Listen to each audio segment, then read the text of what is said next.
Hi, I'm Jackie at IPC, and today we're going to go over some skills that will help you level up your pickleball game. All right, I know we've covered lobs before, one of the most effective but also annoying shots in the game. Today we're going to talk about lob defense. So I've been telling all these people at IPC about how to lob you. I should probably tell you how to combat that. So the number one mistake I see when I see people recovering lobs and going for overheads is the kind of backward shuffle.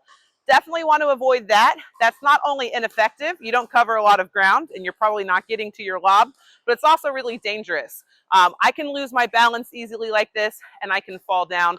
That's where a lot of wrist injuries come from when we try to catch ourselves from falling. I want you to think of, I wish they all started with P, but they don't, but I'm going to try. I want you to think of the 3 Ps when you go to defend a lob. The first one is I want to pivot and I want to get myself sideways. When I pivot, I can cover a lot more ground, and I also have that natural motion that comes with an overhead. Unfortunately, some people have the advantage when it comes to hitting overheads. If you come to pickleball with sports like tennis or volleyball or even softball, you have that natural kind of bow and arrow motion that you use when you spike a volleyball, when you serve a tennis ball, or when you throw a softball. But if not, I want you to think about pivoting to go sideways so that I can get that kind of natural rotation that exists in a lot of other sports. So the first thing we're going to do is pivot. The second thing we're going to do is we're going to point at the ball. In any sport you play, you have to keep your eye on the ball, all right? In pickleball, I'm going to pivot and I'm going to point to where that ball is.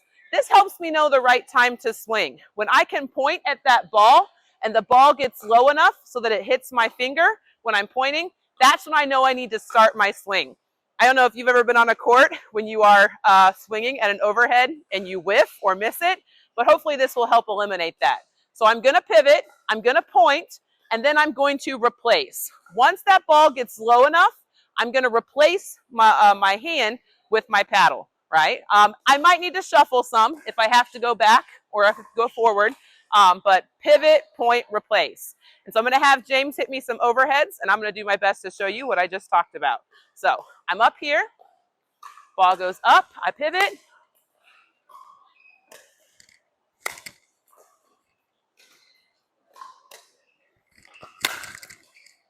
Oh. Ah, that was a good lob, good lob.